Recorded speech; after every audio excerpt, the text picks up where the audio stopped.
right, students, we're going to continue our work on inequalities. I just had lunch and burnt my tongue, so we'll see if this affects how I talk. But while I'm talking, let's talk about 3.2. We're going to solve inequalities using addition or subtraction. We're going to use the addition property of equality, which some of you have been using many times as we work with equations, but it also works with inequalities. Whatever you do to one side, you have to do to the other, and as long as you do that, you maintain the integrity of the problem. So I see x minus 15 here, so I'm going to add 15 to both sides, and I'm left with x is greater than, and I've got 3.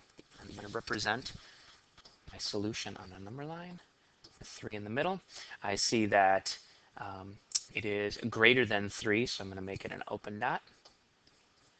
I put the points of reference out here, and because x is greater than 3, I am going to shoot my arrow to the right. We're going to check to see if the final inequality, like x is greater than 3, actually describes the solution of the original inequality. We can do that through some substitution. The original inequality has many solutions, so we can't check them all, but you can verify it by just putting it in. So we're going to do that on this particular problem here.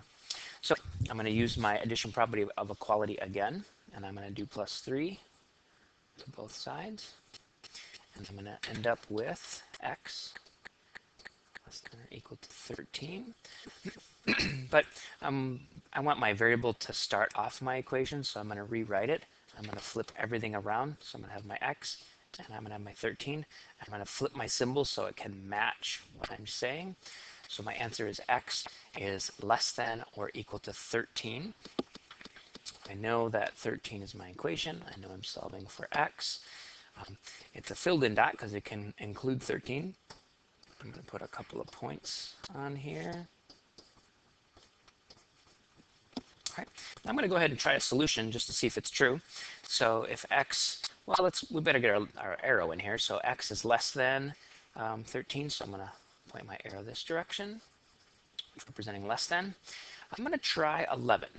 So if these represent all my solutions, and my arrow passes through 11, then it should be 11 is less than or equal to 13, and that is a true statement. So my inequality is indeed true, or actually it's correct. Ooh, let's not get too far ahead of ourselves. In problem 4 here, we're looking at writing and solving an inequality.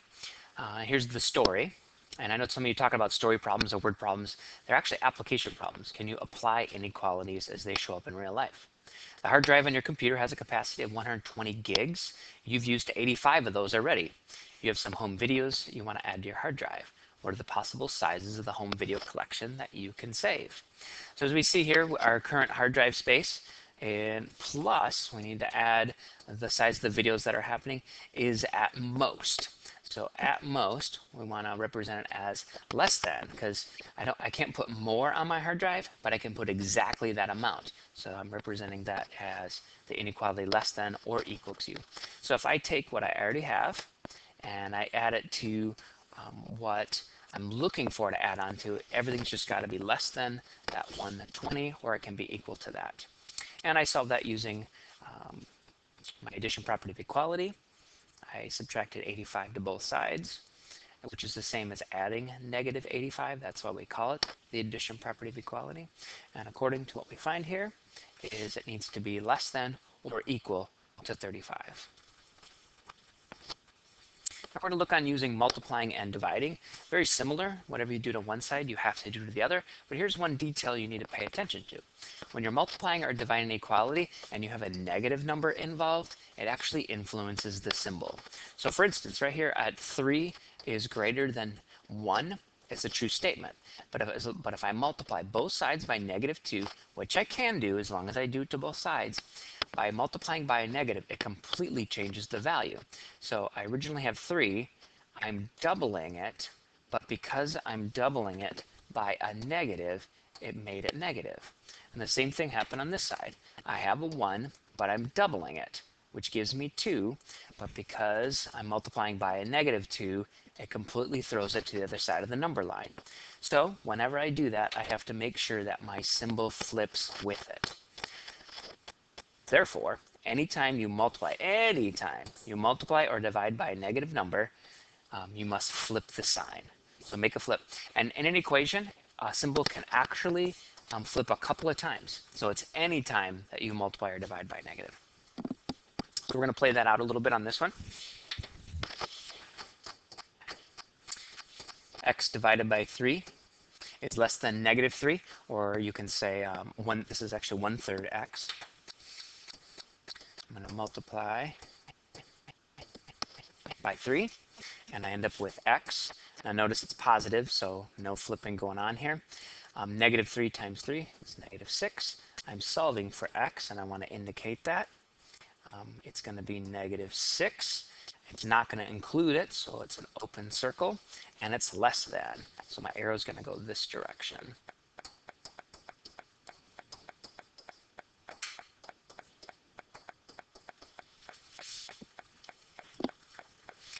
What are the solutions of negative 3/4? So I've got a negative here, and so I want to pay attention to that. So negative 3/4 w is greater than or equal to 3. Now on this one, I don't want 3/4 of a w. I want a whole w, so I am going to multiply by negative 4/3 on both sides. Thus, not canceling these out, but turns the left side to 1w. And notice what happened here is because I'm multiplying both sides by a negative, my symbol must flip to keep up with me. And I end up with 3 times 4/3, which is 12/3, which tells me that w is less than or equal to, what's that, 4?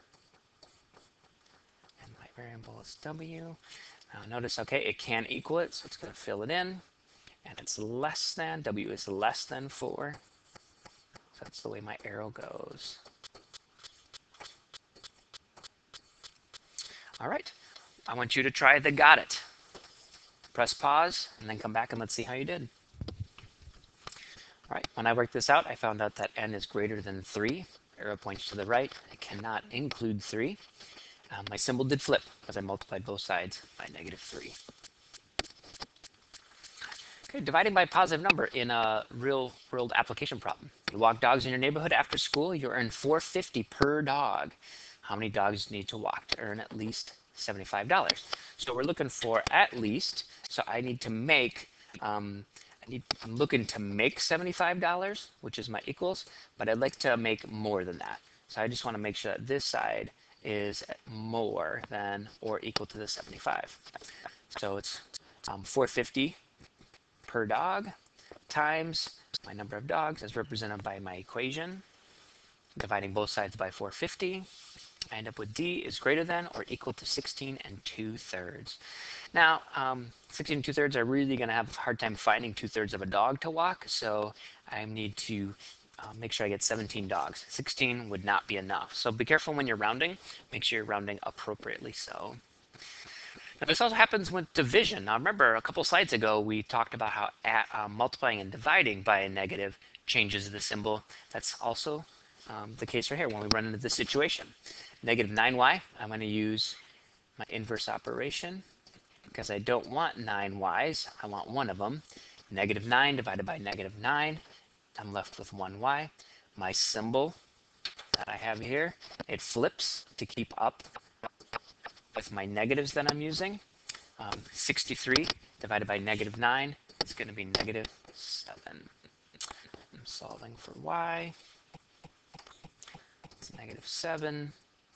It is a filled in dot because it can equal it, and it's greater than. And notice every time I have my symbol on the left side, my variable that I'm solving for, I want to encourage you to continue to do that so that you can accurately represent the information you're solving.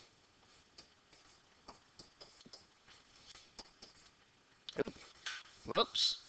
Maybe that's my burnt tongue again.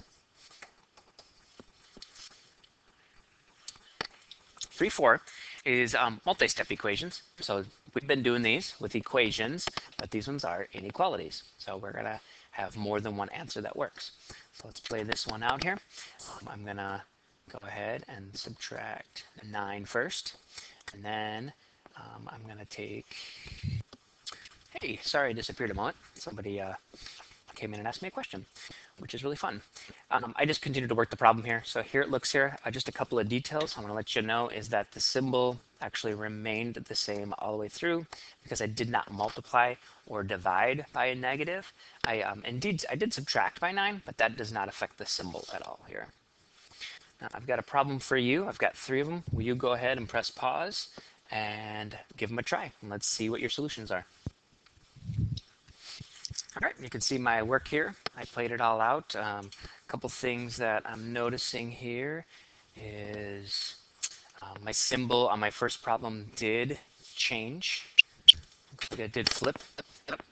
So it flipped here because I divided by a negative. This symbol also flipped because I divided by a negative, but I actually ended up flipping it back here because I want to lead off with my variable. So I just switched everything around like I've been doing. And my symbol on my last problem, I did not flip because I divided by a positive number, but I indeed did switch it all around so that I can start off with my variable for when I'm graphing. And when I checked it, I got all my answers correct. They're true. I picked any number. So if A is, so for my first problem here, if A is greater than or equal to -4, I picked 0 because that does fit in that setting. And when I tried it out, it did indeed work. Okay, we've got a vegetable problem here. We're trying to make a community garden here. It's got almost 42 feet of fence, the possible length of your garden. So we're using our equation. It's double length plus double width equals my perimeter. And you can see how we played this out as an application problem. I can use all 42 lengths of fence, but I don't have to. I could use less. You can pause if you want to look at this a little bit more. I'm going to keep going. On this one, we're going to play out the distributive property for these particular problems because they do show up in inequalities. I've got 3t plus 3 minus 4t is greater than or equal to -5. I'm going to combine my like terms. If I have my 3t and I'm subtracting 4t, I'm left with a minus t plus 3, -5. I'm going to subtract 3 from both sides, so I'm left with a negative t is greater than or equal to 8. And this is when I divide both sides by, actually I can do a couple different things. I could divide by -1, because a negative divided by a negative will be positive. So that is an option here. I'm going to use a property called the op-op prop. I'm going to multiply both sides by -1 because that will also get me what I need to do. That pushes my t positive. My symbol must flip because of what I'm doing with the multiplication of a negative. And -8 times -1 indeed is 8. So t is going to be less than or equal to 8. I'm going to try a number. I'm going to pause it and I'm going to try it out and we'll see what happens. All right, when I checked it over here, I'm seeing that I plugged in 0 wherever x was anytime it showed up because t is less than or equal to 8. I played it out to see what would happen. I'm going to press pause again. I want you to try the got it down here. And let's see, did you go on and got it? All right, check your work, see how you did on this one. My symbol did have to flip at the end because I divided by -8. At the very beginning, I did notice that I was distributing out a -2 on the right side. If you're not careful of that, you might run into that problem. I am going to rewrite this, though, so that my variable starts off -3. And I want to make sure that it's pointing in the right direction. So m is going to be less than or equal to -3. We're going to solve an inequality with variables on both sides. What are the solutions? It's kind of the same thing we've been playing out. I'm going to subtract 3n from both sides. Notice my symbol is not flipping yet. So it's just like equations. Very similar as equations.